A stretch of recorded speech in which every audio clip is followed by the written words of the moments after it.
loves! Magandang araw! For today's video, pumunta kami ng mall. Ayan, nandito na kami sa mall. Diba ang bilis? Ayan, pumipili ng asawa ko ng t-shirt at polo shirt. Pampasok sa office. Ayan o si Oliver at sa ate. Tuwang-tuwa sila kasi nakalabas na naman sila ng mall. Ayan ako. Nagsi-selfie mirror. Nagpapakyut lang dyan. Nag-ano yung asawa ko dyan. Nagsusukat ng damit. Ayan, pakyut lang ako.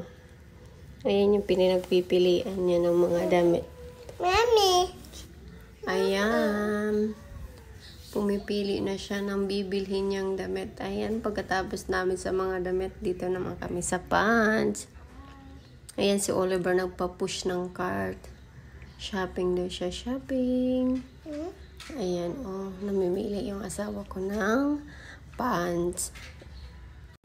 Ayan, hey ate. Ayan si Oliver, push ng cart. Tagabantay lang ako sa kanila. Yung asawa ko yung namimili.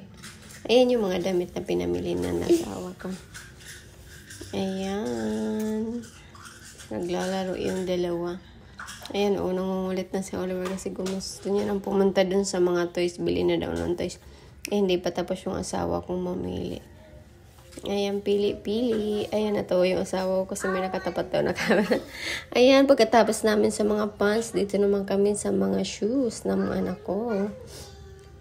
Pumili kami dyan ng shoes. Sila ang namili. Kay Ate Unicorn ang pinili niya. Sinusukat ko sa kanya.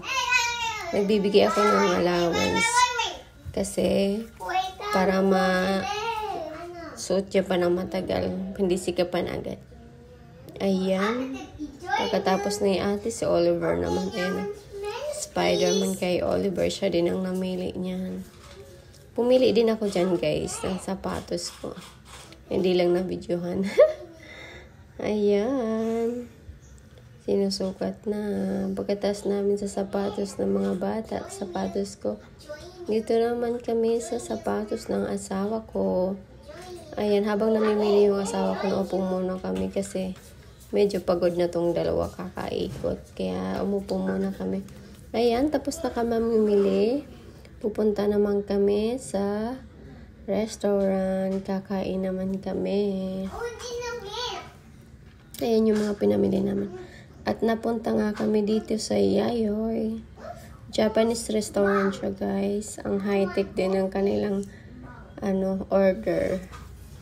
Pipindot ka lang dyan ng mga gusto mong pagkain. Ng mga pagkain na type mong kainin. Diretso na siya sa kitchen, guys. Diretso na yung order mo sa kitchen. Ayan, pumipili yung asawa ko ng mga pagkain na gusto namin. Ayan. Pili. Yung mga pinili pala namin, guys, set na siya. Ayan, tapos na mag-order yung asawa ko. Then, charan! Andiyan na yung food. Ayan yung mga order namin, guys. Diba, ang dami. Busog na busog kami dyan, guys. Pinapakain ko muna yung anak kong dalawa. Ayan yung nagpa-picture kami. Ayan lang. Maraming salamat. Bye-bye!